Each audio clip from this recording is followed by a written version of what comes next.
નમસ્તે મિત્રો, મારું નામ બિપિન છે। હું અત્યારે મારા કાકા કાકીના ઘરે ગયો હતો, કારણ કે મારા કાકાની તબિયત થોડી વધારે ખરાબ હતી। એટલા માટે હું તેમના ઘરે મદદ કરવા માટે અને કાકાનું ધ્યાન રાખવા માટે ગયો હતો। એક દિવસ કાકાના ઘરે મારા કાકીની પાસે બેસવા એક ભાભી આવ્યા। તેની ઉંમર લગભગ 23 વર્ષની હતી। તે ભાભી જોવામાં ખૂબ જ સુંદર હતા અને તેનો સ્વભાવ પણ ખૂબ જ સારો હતો। મેં કાકીને પૂછ્યું તો તેણે તેનું નામ રસીલા છે અને તેણે આપણા ઘરે રસોઈ બનાવવા માટે આવે છે। થોડા દિવસથી તે બહાર હતી એટલે વાત આવતી ન હતી।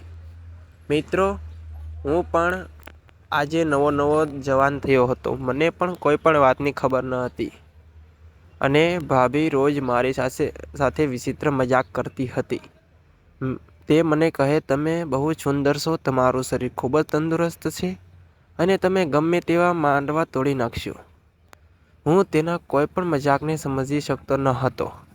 મારા કાકા કાકી પણ હવે ધીમે ધીમે વૃદ્ધ થવા લાગ્યા હતા, પરંતુ રમીલા ભાભી તેની ખૂબ જ સારી રીતે સેવા કરતા હતા। એક દિવસ મેં કાકીને પૂછ્યું કે કાકી, આપણી ઘરે જે રમીલા ભાભી આવે છે તેને કોઈ બાળક કે પતિ નથી? તો મારા કાકીએ કહ્યું, એ વિધવા છે। તેના પતિ અને તેનો છોકરો એક દિવસ આપણા ગામની નહેરની અંદર ડૂબી ગયા હતા, એટલે તે બિચારી વિધવા થઈ ગઈ અને તેને આને લીધે થોડોક આઘાત લાગ્યો અને થોડી યાદદાસ્ત પણ જતી રહી છે। તે હજી એવું લાગે છે કે તેના પતિ અને તેનો છોકરો પાછા આવશે। ભાભી બીજા દિવસે જ્યારે કામ ઉપર આવ્યા ત્યારે મને થયું કે હું તેની સાથે વાત કરું। થોડી વાર પછી મેં તેને કહ્યું, ભાભી, અહીંયા બેસો, કામ પછી કરજો। તો તેણે કહ્યું, ના, મારે જલ્દી ઘરે જવાનું છે, કારણ કે થોડી વાર પછી મારા પતિ અને મારો છોકરો આવશે।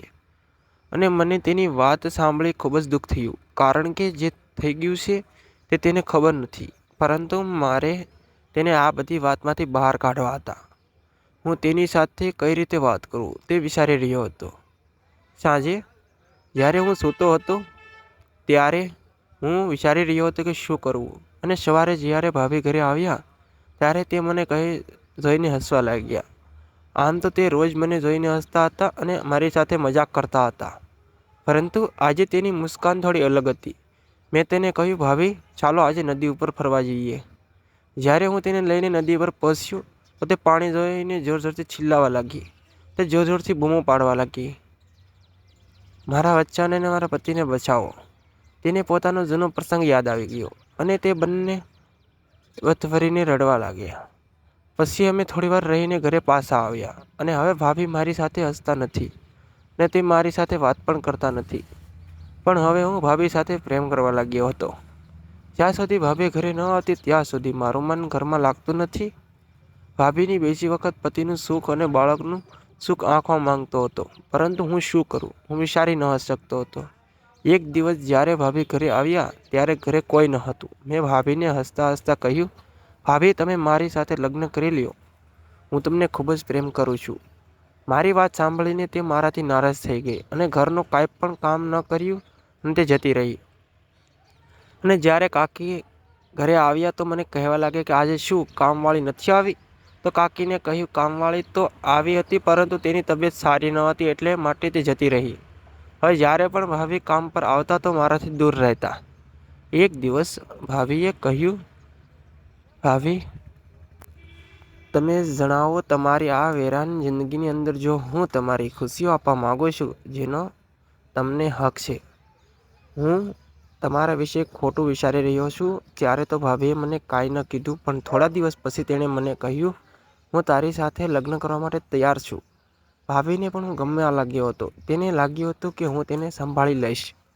મેં મારા કાકીને વાત કરી અને મારા મમ્મી પપ્પાને બોલાવીને તેની સાથે લગ્ન કરી લીધા। 2 વર્ષ સુધી અમે બંને ખૂબ જ આનંદ કર્યો। હવે ભાભી મારા પત્ની બની ગયા હતા અને તેનો એક બાબો પણ પ્રેમમાં આપ્યો હતો। મિત્રો, કોમેન્ટ બોક્સની અંદર કોમેન્ટ કરીને જણાવો, આ વિધવાનો સહારો આપીને મેં કોઈ ગલત કામ કર્યું છે કે પછી સારું કામ? તો મિત્રો, વિડીયો પસંદ આવ્યો હોય તો વિડીયોને લાઈક અને ચેનલને સબસ્ક્રાઈબ જરૂર કરી દેજો। અને ભૂલતા નહીં, આપણે ફરી મળીશું એક આવતીકાલે એક વાર નવા વાર્તાની અંદર. ત્યાં સુધી આવજો મિત્રો. વિડીયો પૂરેપૂરો જોવા બદલ આપ સૌનો ખૂબ ખૂબ ધન્યવાદ મિત્રો. Tata bye bye.